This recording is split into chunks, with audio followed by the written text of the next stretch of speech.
अस्सलाम वालेकुम व्यूअर्स, मैं हूं समीना पाशा। उम्मीद है आप लोग खैरियत से होंगे। व्यूअर्स, कुछ आम खबरें और अपडेट्स हैं इस व्लॉग में आपके साथ शेयर करूंगी। कुछ तो जाहिर है आपको मालूम है कि जिस तरह से एक भौंचाल आया हुआ है कल से, जो ऑनलाइन वर्चुअल जलसा हुआ है पीटीआई का, उसके बाद उसके आफ्टर इफेक्ट्स का सिलसिला अभी तक जारी है और काफ़ी ज़्यादा उसका एक इम्पैक्ट जो है वो नज़र आ रहा है। ख़ुद पीटीआई पे भी नज़र आ रहा है और मुखालिफिन पर भी नज़र आ रहा है। लेकिन उसके बाद क्या सूरत हाल है, अब उसके हवाले से बात करना बड़ा ज़रूरी है, क्योंकि एक इम्तिहान ख़त्म होता है तो फिर अगला इम्तिहान तैयार होता है। तो अभी बहुत से मरहले बाकी हैं पाकिस्तान तहरीक इंसाफ के लिए। ये जंग बड़ी लंबी है और उसको ये जंग लड़ना है तो हर मरहले पर एक नए चैलेंज का सामना करना है। इसके ऊपर मैं बात करती हूँ अभी तफसील से, और कुछ खबरें हैं जी कोर्ट से भी जहाँ पर कुछ इंपॉर्टेंट डेवलपमेंट्स हुई हैं, वो भी आपके साथ शेयर करनी है। आपसे रिक्वेस्ट है कि चैनल को अगर अभी तक सब्सक्राइब नहीं किया तो सब्सक्राइब कर दें। अच्छा जी, जैसे कि मैंने कहा, पहले मैं ज़रा आपको कुछ अपडेट्स दे दूं। शेर अफजल मरवत साहब को फाइनली लाहौर हाई कोर्ट ने रिहा करने का हुक्म जारी कर दिया है और अब उनके जो वकला हैं वो लेके मचलके वगैरह और जो रोबकार है उसको लेके कोट लखपत जेल रवाना हो गए हैं। और उम्मीद ये जाहिर की जा रही है कि उनको आज रिहा भी कर दिया जाएगा, शाम तक उनकी रिहाई मुमकिन हो पाएगी। और मे भी जब आप मेरा ये व्लॉग देख रहे हों तब तक वो शायद रिहा हो भी चुके हों। वी होप सो कि उनको रिहा कर दिया जाए और मज़ीद किसी मुकदमे में उनको पकड़ ना लिया जाए और एन रिहाई के वक्त पता चले कि जी उनको तो किसी फलां जगह पर भी किसी FIR में धर लिया गया है। लेकिन इसके इम्कानात थोड़े से कम नज़र आ रहे हैं। जैसे कि मैंने पहले भी आपसे कहा था कि एक वकील को जब आप पकड़ते हैं और वो भी नाजायज़ पकड़ते हैं तो बहरहाल एक प्रेशर तो बनता है, और ये प्रेशर हुआ है, बना है, मुख्तलिफ बार्स की तरफ से भी आया है और अंदर भी जो जज साहिबान से मुलाकातें रहती हैं वकीलों की, उसमें भी इस बात का बार बार उन्होंने जो है मामला उठाया है कि ये तरीका दुरुस्त नहीं है और शेर अफजल मरवत साहब को रिहा भी किया जाए। और फिर इसके साथ साथ शेर अफजल मरवत साहब के कबीले के लोग भी यहाँ पहुँचे हुए हैं, लाहौर हाई कोर्ट के बाहर बैठे हुए हैं। और ये ज़रा अपने टाइप के ज़रा मुनफरिद किस्म के लोग होते हैं, तो वो भी ये कहते हैं कि जी हम उनको लेकर ही यहाँ से जाएंगे। तो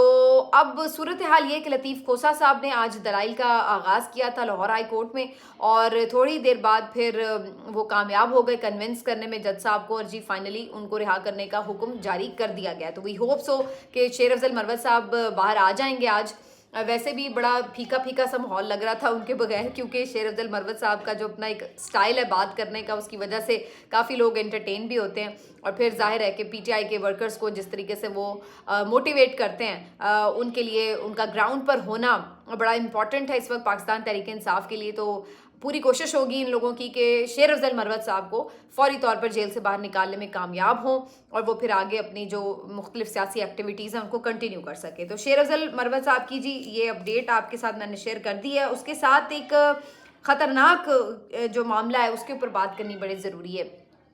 कल पीटीआई का ऑनलाइन जलसा हुआ और उसके बाद हमने देखा कि बड़ी तादाद में जो रूपोश रहनुमा हैं वो भी सामने आए और उन्होंने आके उस जलसे से खिताब किया। और उससे पहले भी कुछ दिन पहले से ही ये खबर जारी हो चुकी थी कि कुछ रहनुमाओं को इश्तिहारी कर दिया गया जो कि 9 मई के वाक़यात में मुलविस हैं या नामजद हैं, और चूँकि वो पेश नहीं हो रहे तो उनके ऊपर मज़ीद आगे कार्रवाई कानूनी जो है वो बढ़ाई जा रही है। अब इस सिलसिले में एक बड़ा अहम जो मामला हुआ है वो ये है कि 18 जो पाकिस्तान तहरीक इंसाफ के रहनुमा हैं उनके जो शनाख्ती कार्ड्स हैं उन्हें ब्लॉक कर दिया गया है। और ये एक बड़ा सीरियस मैटर इस पर्टिकुलर टाइम पीरियड में है, इसलिए कि जब ज़ाहिर है उनके शनाख्ती कार्ड ही ब्लॉक हो गए तो उनकी तरफ से कागजात नामजदगी भी जमा नहीं हो सकेंगे। तो ये बहुत इंपॉर्टेंट इसलिए है कि इसमें बड़े बड़े नाम शामिल हैं पाकिस्तान तहरीक इंसाफ के, जिनमें ज़ुबैर नियाज़ी साहब हैं, मुराद सईद साहब हैं, आज़म सवाती साहब हैं, हम्माद अज़हर हैं, अली अमीन गंडापुर साहब हैं, असलम इकबाल साहब हैं, मुसर्रत जमशेद चीमा और उनके जो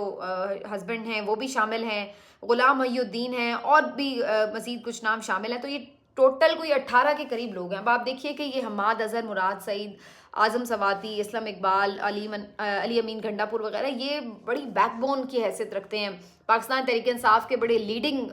जो लीडर्स हैं ये उनमें शामिल होते हैं। और हम्माद अज़हर तो इस वक्त एक्टिंग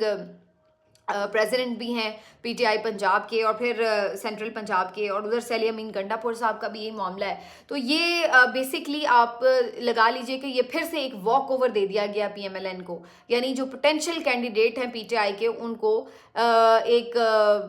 9 मई के मुकदमात में जी वो इश्तिहारी हैं, तो इस बिना के ऊपर उनके कार्ड्स जो ब्लॉक कर दिए गए हैं, तो अब जाहिर है कि वो इलेक्शन नहीं लड़ सकेंगे। तो ये एक बहुत भारी किस्म का वार किया गया, जिसमें जो मेन इनके लीडर्स हैं उनको मैदान से आउट करने की, यानी आधे तो बेचारे वैसे ही छोड़ गए या छुड़वा दिए गए ज़बरदस्ती, और बाकी जो आधे थे उनको रुपोश रहना पड़ रहा है, कुछ जो हैं वो जेलों में हैं। तो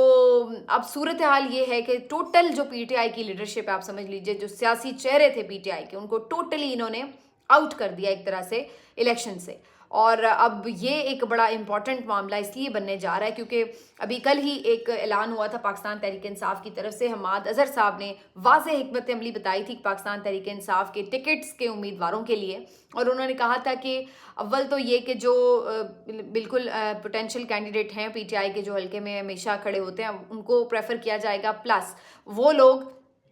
जो कुर्बानियाँ दे रहे हैं, जो स्टिल डटे हुए हैं पार्टी के साथ, उनको प्रेफर किया जाएगा। और तीसरी चीज़ ये है कि जो अगर लोग छोड़ कर गए हैं और वो ये कहते हैं कि वो मजबूरन छोड़ के गए हैं या उन्हें ज़बरदस्ती प्रेस कॉन्फ्रेंस करवाई गई है, तो जैसे उन्होंने फिर जाने की प्रेस कॉन्फ्रेंस की थी वैसे ही वो फिर एक वापस आने की प्रेस कॉन्फ्रेंस करें। तो ये एक शर्त रखी गई है कि अगर वो उसी तरह अलल ऐलान एक अनाउंसमेंट करते हैं कि जी हम पाकिस्तान तहरीक इंसाफ में वापस आ रहे हैं या आना चाहते हैं, तो फिर इस बुनियाद के ऊपर उनको कंसिडर किया जाएगा। लेकिन स्टिल ये कोई गारंटी नहीं है कि वो प्रेस कॉन्फ्रेंस कर लेंगे तो वो जी आ सकते हैं। उसके बाद भी केस टू केस देखा जाएगा कि इमरान खान साहब किसको जो है वो टिकट देते हैं। तो एक तो ये भी उन्होंने तय किया है। जो चौथी चीज़ है वो ये कि जो लोग अब चले गए हैं, जो वापस नहीं आ रहे, जो हल्के खाली हुए हैं, वहाँ पर पोटेंशियल जो कैंडिडेट्स हैं वकला, उनको भी दिए जाएंगे टिकट। और फिर जो कारकुन हैं जो यानी आप समझ लीजिए कि बहुत हाई प्रोफाइल लोग नहीं भी हैं लेकिन पीटीआई से वाबस्ता हैं और ऑन ग्राउंड काम करते रहे हैं, तो उनको भी इसी तरीके से फिर प्रेफर किया जाएगा। तो बेसिकली वही अगैन जो मैं आपको बात बता रही थी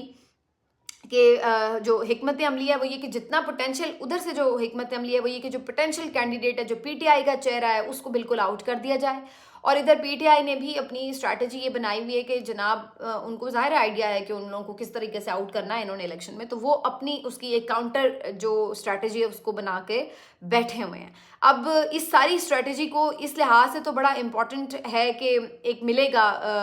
बूस्ट के अगर तो बैट रहता है, तो इस बुनियाद के ऊपर कि भाई अगर मैं भी पीटीआई की तरफ से खड़ी हो जाती हूँ, मुझे कोई ना भी जानता हो, लेकिन लोगों को अगर ये पता है कि जनाब हमने बैट पे जाकर मुहर लगा के आनी है, तो मैं हूँ या मेरी जगह कोई भी और खड़ा हुआ है पीटीआई का, हमाद अजहर साहब भी खड़े हुए हैं, तो लोग शायद मुझे भी वोट डाल ही जाएं बैठ के उसमें, कि मुझे नहीं भी जानते होंगे लेकिन बैट को जानते हैं। लेकिन दूसरी तरफ अगर बैट ले लिया जाता है तो फिर काफ़ी एक सिचुएशन कंफ्यूज्ड सी हो जाती है वोटर के लिए कि आप बंदे को भी नहीं जानते, निशान भी अगर उसके पास नहीं है, तो फिर किस तरीके से मैसेज पहुंचेगा वोटर तक, ये बड़ा इम्पॉर्टेंट है। तो ये जो अगर कोई समझ रहा है कि जी बड़ा कोई आसान काम है, तो आसान काम बिल्कुल भी नहीं है, बड़ा इसमें मरहले हैं, बड़े मुश्किलात हैं। अभी एक जो काम किया गया है वो ये कि जो इंट्रा पार्टी इलेक्शन है, आज उसकी भी समाअत हुई थी और बैरिस्टर गौहर ने वहाँ पर इलेक्शन कमीशन में अपने दलाइल मुकम्मल कर लिए हैं, अली जफ़र साहब ने। और आज जो उन्होंने बाहर आके गुफ्तगू की है, उनका ये कहना है कि किसी तौर कोई ज़रूरत और कोई ऑप्शन नहीं है कि पाकिस्तान तहरीक इंसाफ का जो निशान है वो वापस लिया जाए। लेकिन दूसरी तरफ फैसला महफूज हो गया इलेक्शन कमीशन की तरफ से, और बज़ाहिर ये मुझे लग रहा है कि फौरी तौर पर अनाउंस भी शायद ना करें, क्योंकि ये भी एक टैक्टिक है कि बुनियादी तौर पर लोगों को एक परेशानी में, एक कन्फ्यूजन में रखा जाए, जानबूझकर एक डरावा रखा जाए कि पता नहीं बैट भी होगा या नहीं, पता नहीं बैट भी होगा या नहीं। क्योंकि अगर ये फ़ौरन अनाउंस कर देते हैं तो फिर तो पीटीआई को काफ़ी टाइम मिल जाएगा कि अपनी काउंटर स्ट्रैटेजी भी बनाएं और उसको इम्प्लीमेंट करके लोगों तक मैसेज भी पहुंचाएं। फॉर एग्जांपल अगर कोई नया निशान मिलता है तो वो फिर अगर काफ़ी टाइम होगा कि लोगों को पहचान हो सके उस निशान की, कि जनाब वो काफ़ी मैसेज करने के लिए उनको काफ़ी वक्त मिल जाए। तो मेरा ये अंदाज़ा है कि अगर इन्होंने बैट लेना है तो इन्होंने बिल्कुल आखिर में जाकर बैट छीनना है, और फिर बिल्कुल पीटीआई के पास टाइम कम रह जाए इस काम के लिए कि वो अपने निशान के हवाले से कोई बहुत ज़्यादा इंतखाबी मुहिम चला सकें। तो ये एक इनकी स्ट्रैटेजी हो सकती है। और दूसरी ये भी है कि शायद ना भी छीना जाए लेकिन एक डरावा रखेंगे ताकि ये एक कन्फ्यूजन का शिकार रहे पीटीआई और अपनी हिकमत अमली इस बारे में फोकस तरीके से बना ना सकें। तो ये दोनों चीज़ें जो हैं ये इधर से अप्लाई की जा रही हैं, और इसलिए फ़ैसला फौरी तौर पर हमें सुनाया जाता नज़र नहीं आ रहा। दोनों सूरतों में, चाहे लेना है या चाहे नहीं लेना है, दोनों सूरतों में फ़ैसला जल्दी नहीं ये देंगे। ये कन्फ्यूजन जो है वो सर के ऊपर बरकरार रखी जाएगी। अब आगे यहाँ पे भी मरहला ख़त्म नहीं होता, जहाँ पर हम ये देख रहे हैं कि रिटर्निंग ऑफिसर्स के हवाले से सुप्रीम कोर्ट का फैसला आ गया है कि जो है जैसा है उसी की बुनियाद पर जाया जाएगा इलेक्शन में। तो वहीं सुप्रीम कोर्ट का एक और बड़ा इंपॉर्टेंट डिसीजन आया जिसमें सुप्रीम कोर्ट ये कह रहे हैं कि जनाब जो आपकी हल्का बंदियों पर एतराज़ात थे, अब उसके ऊपर भी आप आगे कार्रवाई फर्दर नहीं कर सकते हैं। तो मुख्तलिफ हाई कोर्ट्स में इस सिलसिले में मुख्तलिफ केसेस चल रहे थे जो अभी रिसेंटली हल्का बंदियाँ की हैं और बाज़ जगहों पे बड़ी ऊट पटांग सी की हैं। उसके ऊपर बहुत सारे जो सियासी रहनुमा हैं, चाहे वो किसी भी पार्टी से ताल्लुक़ रखते हों, उन्होंने चैलेंज किया है इन हल्का बंदियों को बहुत सारी जगहों पर। तो अब उस सिलसिले में भी जो कोर्ट में सारे केसेस चल रहे थे उसके ऊपर भी अब सुप्रीम कोर्ट ने एक मज़ीद डायरेक्शन डाल दी है कि जनाब कोई केस नहीं सुनना। तो ये बार बार एक तो गैर कानूनी सा तरीका लग रहा है कि आप हाई कोर्ट्स के ऊपर अपना इन्फ्लुएंस इस्तेमाल करते हुए या अपना जो डिसीजन है उसको मुसल्लत करते हुए नज़र आ रहे हैं। और इस तरीके से फिर अगर आपने इलेक्शन कराने हैं कि ना तो डीसीज़ के ऊपर बात हो रही है, ना कोई इस बात के ऊपर बात कर रहा है कि जी हल्का बंदियाँ ठीक हुई हैं या नहीं हुई हैं, इंतज़ामात अगर इस तरीके से हो रहे हैं तो ये तो ऑलरेडी एक कॉन्ट्रोवर्शियल किस्म का इलेक्शन है जिसको हम पहले से ही कह रहे हैं कि ये तो बहुत ही सिलेक्शन किस्म की सारी एक गेम चल रही है, इसमें कोई इलेक्शन वाली तो बात ही नज़र नहीं आ रही। तो इसको मज़ीद स्ट्रेंथन किया आज सुप्रीम कोर्ट के इस डिसीजन ने कि हल्का बंदियों पर भी जो एतराज़ात हैं उसके ऊपर भी कोई कार्रवाई नहीं करने दी जा रही। तो अब ये जो एक सारी एक कहानी बन रही है, फिर यहाँ तक ही नहीं सिर्फ रुकना पड़ेगा पाकिस्तान तहरीक इंसाफ को, इन डीसीज़ के साथ भी मुकाबला करना है, फिर इन इलेक्शन कमीशन के साथ भी मुकाबला करना है, फिर अगर हल्का बंदियाँ चेंज हुई हैं तो उसके बावजूद भी उन्होंने जाना है मैदान में। फिर उम्मीदवार कौन होंगे, ये एक बड़ा अहम सवाल है। जब वो आएंगे तो क्या सामने आएंगे वो, तो उन्हें क्या गिरफ्तार तो नहीं कर लिया जाएगा? और 18 जैसे मैंने अभी आपको बताया तो उन्हें तो टोटली उठा के बाहर फेंक दिया गया इलेक्शन से, उनके कार्ड्स ब्लॉक करके।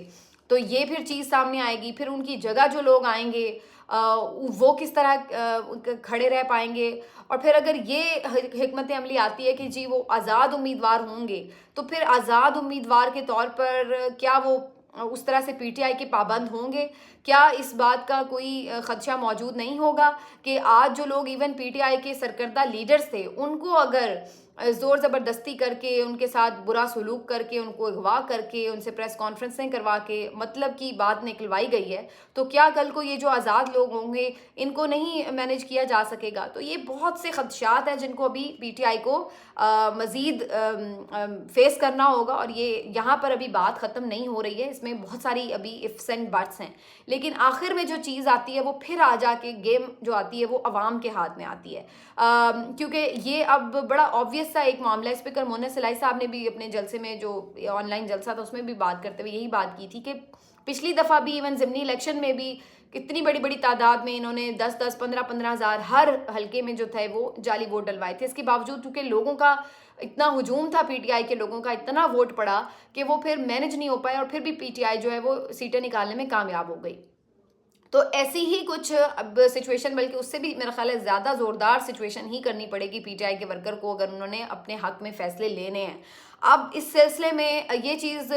सिर्फ एक ऑब्वियस सी बात नज़र आ रही है। अब सुहेल वड़ाई साहब का आज मैं कॉलम पढ़ी थी, उसमें उन्होंने भी इवन ये बात की हुई है कि जो प्लान है एज़ पर प्लान मुक्तदरा का, उसके मुताबिक 40 से 45% अगर टर्न आउट रहता है तो फिर तो कोई मसला नहीं है, पीएमएलएन को आसानी से जितवा दिया जाएगा। थोड़ी बहुत अगर हेर फेर करके भी वो जीत सकते हैं। यानी अगर आप समझ लें कि 20-25% उनका अपना वोट भी होता है और उसके बाद 10-1% साथ में लाना भी पड़े तो वो 40-50% के जो यानी टर्न आउट है उसके ऊपर वो जीत सकते हैं। लेकिन अगर टर्न आउट 70 से 75% के दरमियान आ गया और जो पीटीआई का ख़ास तौर पर नौजवान वोटर है वो निकल आया और उसने ये ही नहीं सिर्फ कि जिस तरीके से कल ऑनलाइन जलसे में शिरकत की है सिर्फ वहाँ तक ही इक्तफा ना किया, बल्कि हर चीज़ को बालाए ताक रखकर अगर वो बाहर ग्राउंड पर निकल आया और आके उसने वोट डाल दिया तो फिर बड़ा मुश्किल है कि ये इलेक्शन को 10-10, 15-15 हज़ार जाली वोट के बावजूद भी शायद मैनेज नहीं कर सकेंगे। ये सुहेल वड़ाई साहब जो कि दर्जनों इलेक्शंस कवर कर चुके हैं,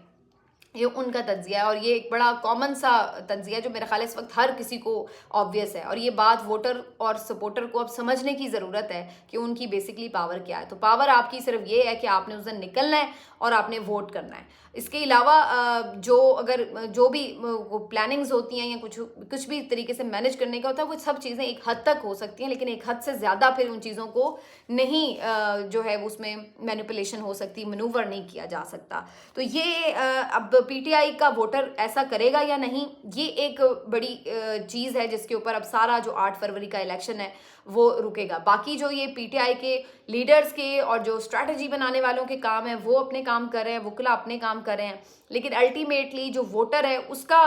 जो उसका काम है करने वाला वो 8 फरवरी का, और वो ये देखना होगा कि वो उस दिन निकल पाता है या नहीं, या वो इसी तरह पीटीआई का जो एक परसेप्शन बना दिया गया है कि जी सोशल मीडिया पर सिर्फ पॉपुलैरिटी आई है इस तरह, तो या क्या ये यही रहेगा या फिर इसको चेंज करने की वो ताकत रखता है, जो कि हमें ग्राउंड पर वैसे भी नजर आता है कि पीटीआई की पॉपुलैरिटी है, लेकिन ये 8 फरवरी को वोट में कन्वर्ट होती है या नहीं, ये एक बड़ा एक चैलेंज है पीटीआई के लिए, इसको देखना पड़ेगा। कुछ मजीद भी अपडेट्स हैं उसके ऊपर अब अगले वीडियो में बात करेंगे। अपना ख्याल रखिए, अल्लाह हाफ़िज़।